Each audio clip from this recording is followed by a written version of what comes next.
Bienvenidos a una emisión más de su noticiero de ABA Televisión. Mi nombre es Cristian Romero y estas son las noticias. Comenzamos en el Vaticano, donde el Papa Francisco pide unirse al Pacto Global Educativo. Noi riteniamo che l'educazione è una delle vie più efficaci per umanizzare il mondo e la storia. L'educazione è soprattutto una questione di amore e di responsabilità che si trasmette nel tempo di generazione in generazione. L'educazione quindi si propone come il naturale antidoto alla cultura individualistica che a volte degenera in vero e proprio culto del io e nel privato dell'indifferenza. Il nostro futuro non può essere la divisione, l'impoverimento delle facoltà di pensiero e di immaginazione, di ascolto, di dialogo e di mutua comprensione. Il nostro futuro non può essere questo. Oggi c'è bisogno di una rinnovata stagione di impegno educativo che coinvolga tutte le componenti della società. El Papa Francisco confía a Marcelo Semeraro y Fridolin Ambongo en cargos estratégicos para la Iglesia. Marcello Semeraro es el nuevo prefecto para las causas de los santos. Sustituye en este cargo al cardenal Angelo Becciu, que dimitió el pasado 24 de septiembre. Era hasta ahora secretario del Consejo de Cardenales y obispo de Albano, en Italia. Además, el Papa ha sumado al cardenal Fridolin Ambongo al Consejo de Cardenales. Este franciscano es el arzobispo de Kinshasa, en la República Democrática del Congo. Llevará la perspectiva africana al equipo de 7 consejeros del Papa, que está terminando de preparar la nueva norma con la que se gobernará la Curia Vaticana. Además, el Papa les pide consejo en otras materias delicadas. Los otros miembros son el cardenal Óscar Andrés Rodríguez Maradiaga, que coordina el grupo, el secretario de Estado Pietro Parolin, el arzobispo de Boston St. Patrick O'Malley, el arzobispo de Bombay Oswald Gracias, el arzobispo de Múnich Reinhard Marx y el gobernador del Estado Vaticano, el cardenal Giuseppe Bertet. El Santo Pontífice invita a niños de todo el mundo a unirse al Santo Rosario Global por el fin de la pandemia. En su último Ángelus, el Papa propuso a los niños unirse a una iniciativa muy especial.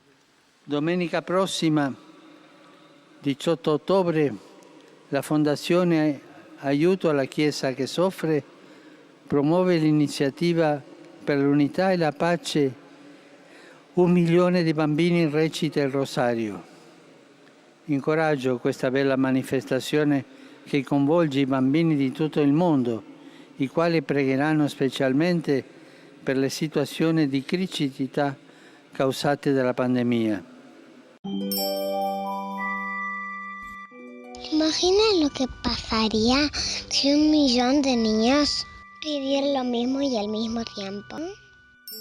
¡Queremos paz! Esta iniciativa nació en 2005 en Caracas. Querían seguir el consejo de Padre Pío, que decía que cuando 1 millón de niños recen el rosario, el mundo cambiará. Desde 2008, ACN la promueve en todo el mundo. Ya miles de niños se han inscrito en la web oficial del rosario, millionkidspraying.org. Como muestra el mapa, van a participar desde todos los continentes. La han apoyado estos niños de Papúa Nueva Guinea. También la apoyan estos niños de Ghana. O este sacerdote desde Alepo, en Siria. Uniti cambieremo il mondo. 1 milione di bambini pregando il rosario cambierà il mondo. Dio vi benedica.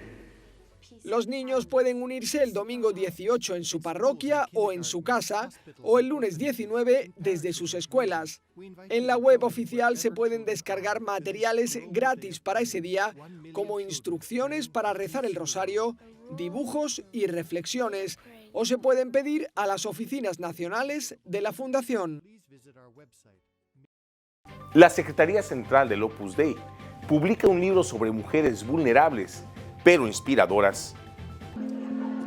Hay mujeres sencillas, pocos las conocen y no aparecen en las portadas de los periódicos, pero son mujeres reales de carne y hueso y que tienen mucho que decir sobre los retos del siglo XXI. A Tiziana casi la echan del banco donde trabajaba por quedarse embarazada por segunda vez. Ella consiguió cambiar la mentalidad de sus jefes gracias a pequeños gestos, paciencia, mucho trabajo y después de sufrir mucho en silencio. Isabel Sánchez cuenta estas y otras 79 historias en su libro Mujeres brújula en un bosque de retos. Allí narra cómo algunas mujeres cambiaron la dinámica de entornos hostiles o contrarios. Una guía que ayuda a mirar la vida con optimismo. Lo que veo es que necesitamos amar el mundo apasionadamente, abrazar esos retos que todos tenemos, que pueden sonar muy grandes y hay que hacerlos pequeños, hay que meterlos en la sala de estar de nuestra casa. ¿Y quién nos lo mete? ¿Quién nos da ahí un toque de orientación? Pues historias verdaderas. Mujeres brújulas, pero de carne y hueso, que nos dicen, sobre este reto grande, yo tuve esta historia y reaccioné así. Isabel Sánchez recoge historias de superación, de audacia, pero también de perdón. Es el caso de una mujer que logró perdonar a su marido tras abandonarla durante años con 5 hijos. O la historia de Ana, de Sydney, a quien le dieron la peor noticia posible. They gave me a time limit of 12 months to live, and it shook me to the bone. Ana tuvo que encajar el golpe y afrontar la última etapa de su vida con valentía. Tenía 3 hijos. Isabel Sánchez eligió contar historias de mujeres ejemplares, pero corrientes, de personas frágiles que no abrazan la cultura de la queja y ofrecen soluciones a los retos del mundo de hoy. Serían las influencers vulnerables. Dice que son la medicina contra el mito de creerse autosuficientes y la base para crear un mundo solidario.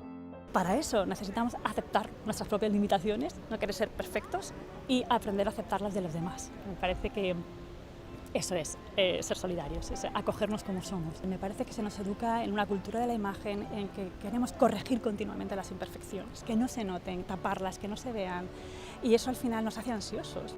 Isabel Sánchez ha podido recoger estas historias gracias a sus viajes en más de 50 países.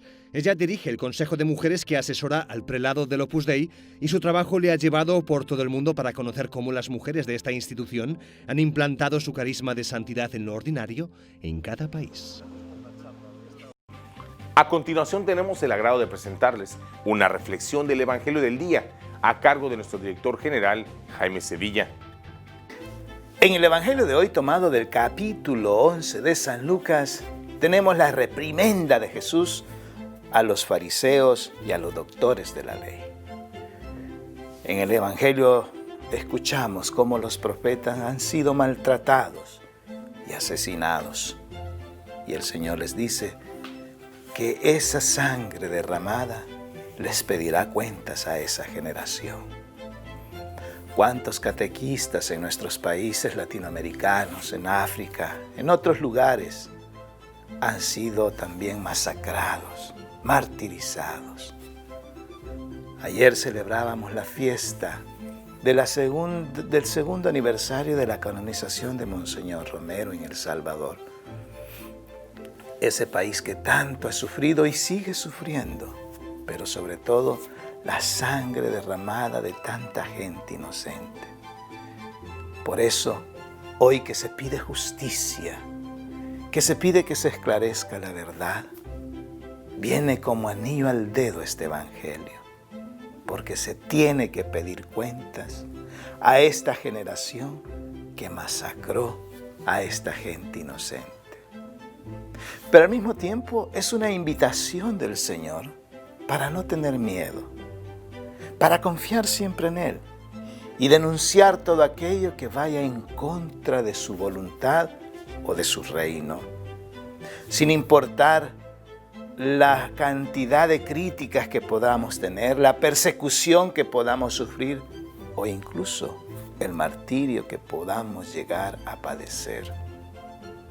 Hoy el Señor nos invita a que confiemos en Él, porque Él siempre estará junto a nosotros, sobre todo en los momentos difíciles de nuestras vidas, en el momento difícil de la prueba.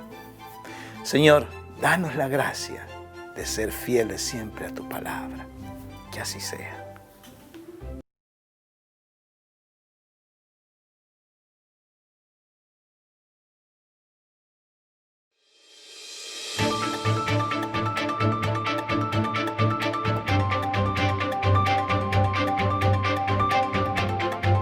Estas son las noticias más importantes de los Estados Unidos, traídos gracias a la cortesía de La Voz de América. El presidente Donald Trump y el ex vicepresidente Joe Biden participan el día de hoy en eventos televisados a la misma hora, después de que fuera cancelado el debate previsto para este jueves. Trump y Biden estarán en cabildos abiertos programados ambos a las 8 de la noche, hora de Washington. Trump responderá a preguntas de los votantes en un evento organizado por NBC News, según anunció la cadena el miércoles, indicando que será al aire libre en el Museo de Arte Pérez en Miami, siguiendo las normas para evitar la propagación del coronavirus. El evento será moderado por Savannah Guthrie, quien se sentará a 12 pies del presidente. También se requerirá que los asistentes usen mascarilla. Biden hará lo mismo en un evento similar que está programado por ABC News. La cadena dijo que el presentador jefe de ABC, George Stephanopoulos, moderará el evento en horario estelar en Filadelfia. Desde Washington, con la agenda informativa, les informó Sofía Pisani, Voz de América. Ahora vamos a Centroamérica. En El Salvador se niega nuevamente archivos militares por la masacre del Mozote. Oficiales de servicio de la Brigada de Artillería Teniente Coronel Óscar Osorio, ubicada en el municipio de San Juan Opico, negaron el acceso al juez del caso de la masacre de El Mozote, Jorge Guzmán, para la inspección de archivos militares relacionados con el hecho de 1981. El argumento de los oficiales que se negaron a identificarse fue que no se les fue notificada la visita y que no tenían instrucciones para dejar pasar a los encargados de la inspección. Además de que la Fuerza Armada no es parte del proceso y que el presidente Nayib Bukele ya entregó los archivos sobre el hecho. Sin embargo, ante esto el juez expresó que en ningún momento se les han hecho llegar dichos documentos. Fíjese que sobre eso que usted manifiesta yo le puedo decir categóricamente que no se nos ha entregado ninguna información, ¿verdad? Los expedientes o archivos que el señor presidente dice que extrajo de diferentes unidades militares, en ningún momento las ha hecho llegar. Y él manifestó en algunas ocasiones de que no existe más información. Pues la diligencia judicial precisamente es para eso, para verificar.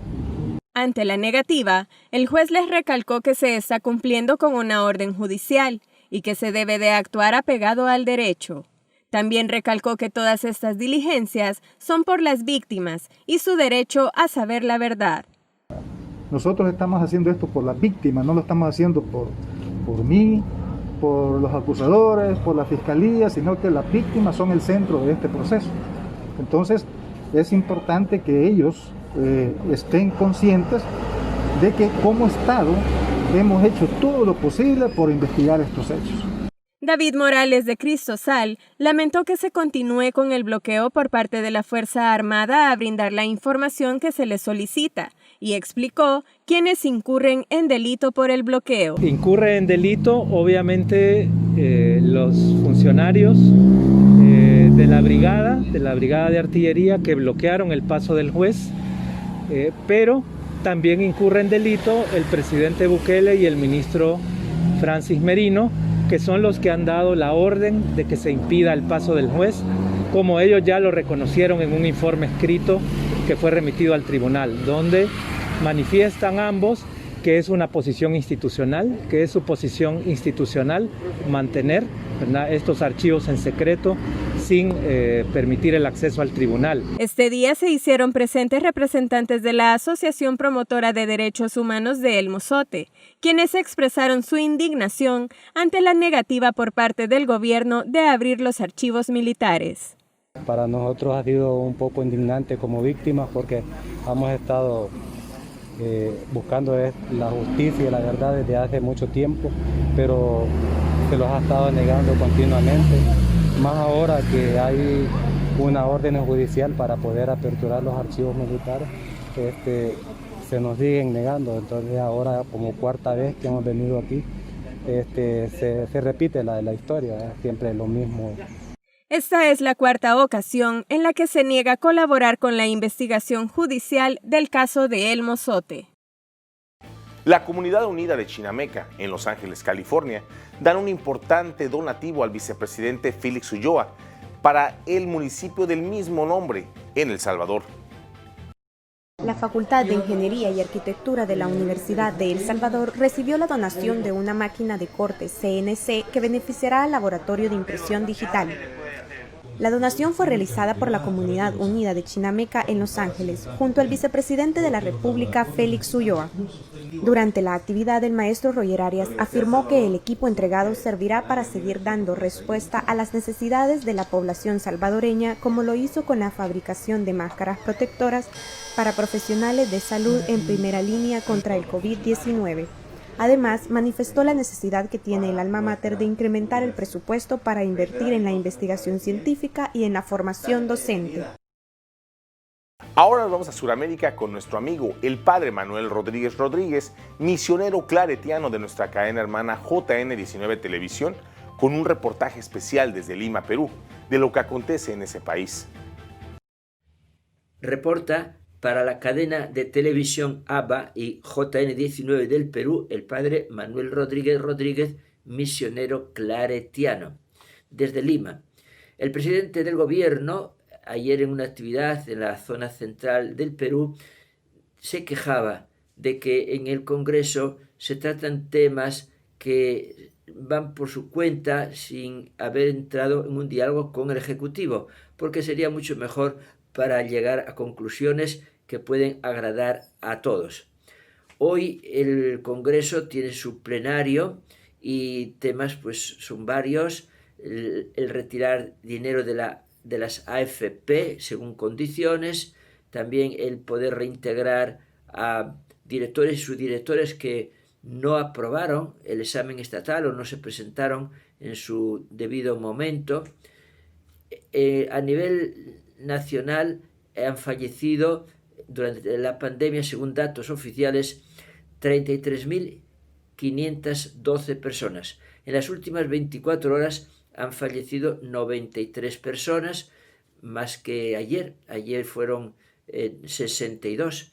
Es lamentable todas las muertes, todos los contagios, y estamos pidiendo a Dios y a la vez luchando humanamente hablando para que desaparezca esta pandemia, este virus que tanto daño, tanto dolor está produciendo entre los peruanos y también en el mundo entero. En la zona norte del Perú, zona de Lambayeque, se registran como 17.000 alumnos que no están siguiendo las clases virtuales, unos porque no tienen computadora, otros porque no tienen internet, otros porque no tienen luz eléctrica. Es lamentable que estén pues totalmente aparte de lo que es la cultura. Esperamos que para marzo se abran ya las clases presenciales y puedan recuperarlo. En la zona sur, en Cuzco, en parte se están abriendo ya las zonas arqueológicas, como un 30%. Y el primer extranjero que ha visitado Machu Picchu es un japonés. Pues le aplaudimos al japonés, ojalá vengan muchos, porque estamos en una situación muy dura, muy difícil, y el turismo es una de las fuentes de economía muy valoradas y muy necesarias en nuestra tierra. Tenemos también unas disposiciones que están todavía tratando de quitar parte de los que van a las playas, es decir, reducir el aforo para que los contagios pues sean menos, para que no haya contagios. De esto se trata. Nosotros todos estamos luchando, estamos ayudando también a los que están pasando hambre y a la vez estamos rezando con mucha fe. Reportó para ustedes el padre Manuel Rodríguez Rodríguez, misionero claretiano desde Lima, Perú.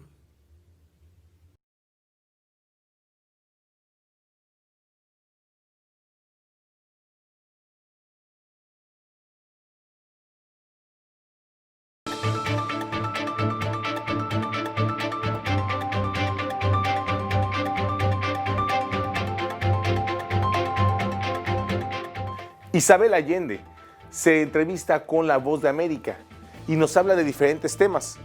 Ampliamos en la siguiente nota.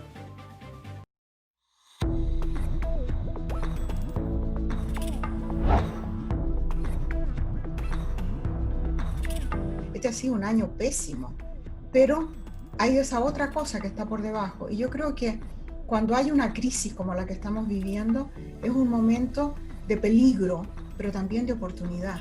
Entonces tenemos la oportunidad de que cuando esto pase, cuando se calmen las aguas, encontremos una nueva normalidad mucho mejor que la anterior.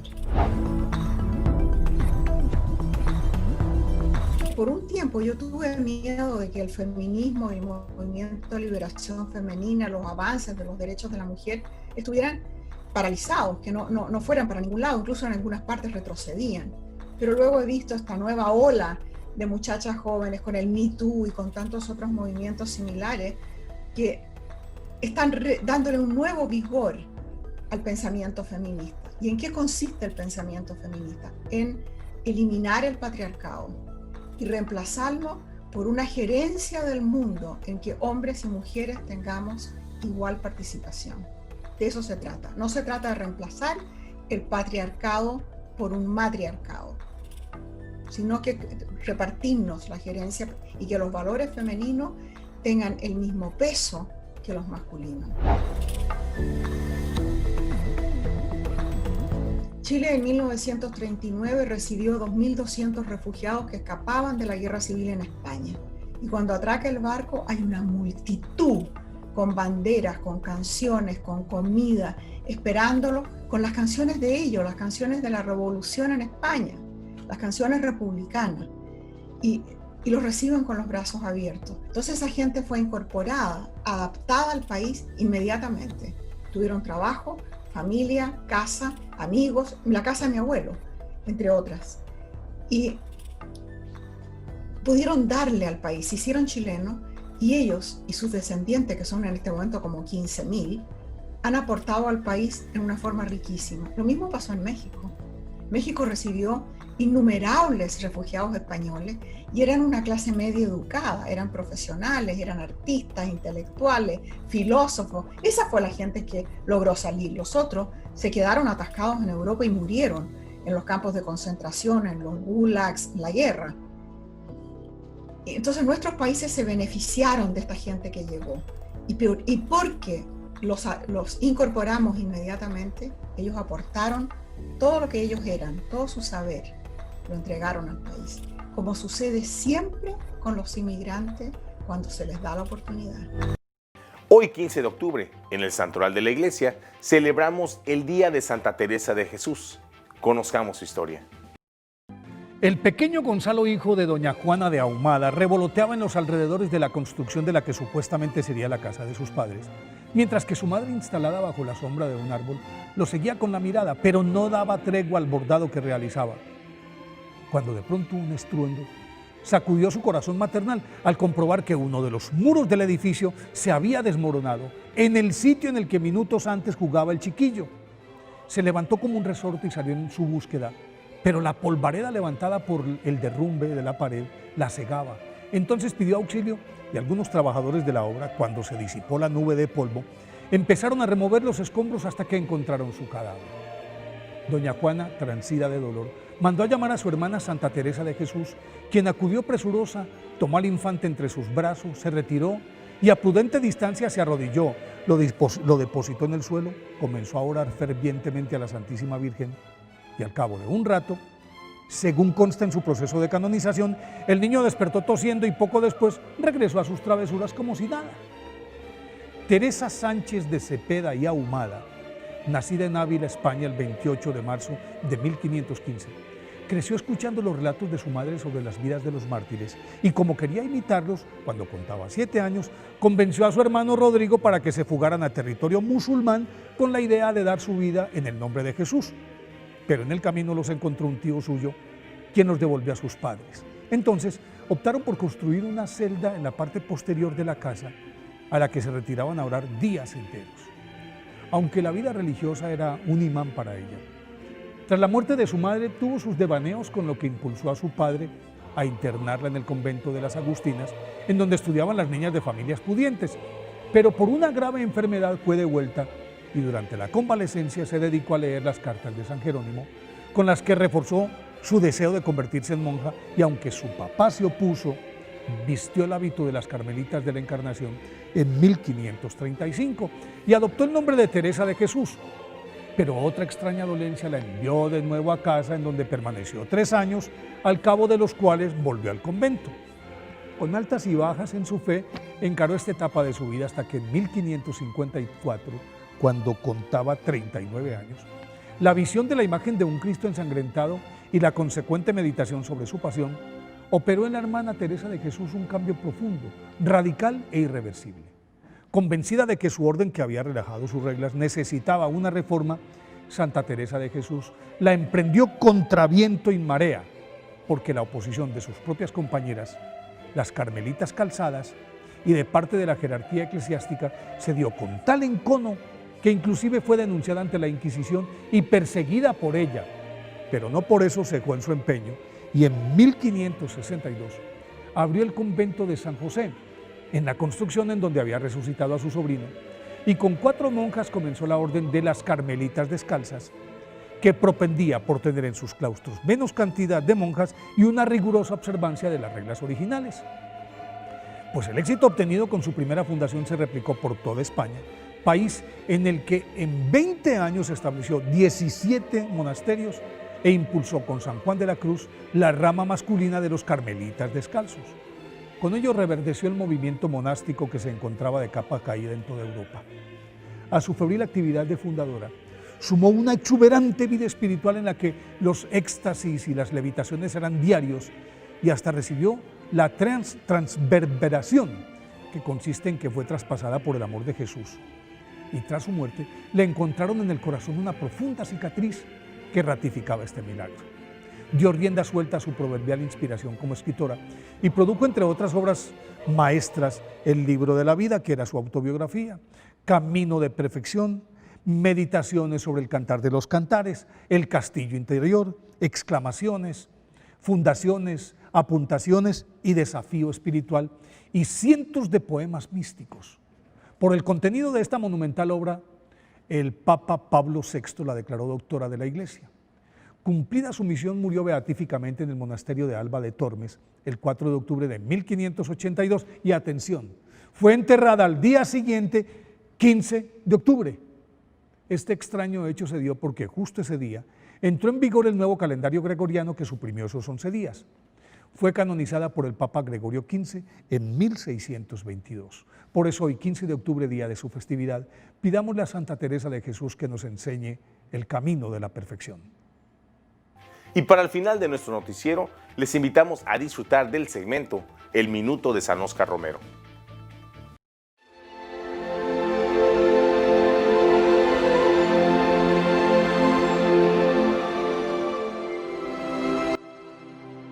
En homilía del 18 de febrero de 1979, Monseñor Romero decía: el amor de Dios es más grande que la ingratitud de su pueblo. Profundamente conmovido, Monseñor, a ver el sufrimiento de ese pueblo, cuando veía que entre los mismos hermanos se mataban, cuando veía que aquella gente bautizada también oprimía a esa gente sencilla, humilde, que desprotegida de tantas cosas, su oración y su reflexión emergía de lo más profundo de su ser para darnos esta lección: que nos amemos unos a otros y que velemos por los más desprotegidos. Y así llegamos al final de una emisión más de su noticiero de ABA Televisión. Muchas gracias por su preferencia y continúe con nuestra programación. Los invitamos a sintonizarnos todos los días en vivo, las 24 horas, por www.abatvn.com, por Canal 75 de Guatemala por Multivisión, en nuestras plataformas digitales de Roku TV y Amazon Fire, así como en nuestras cadenas hermanas y, como siempre, en nuestras redes sociales. Ahí nos vemos y que Dios les bendiga.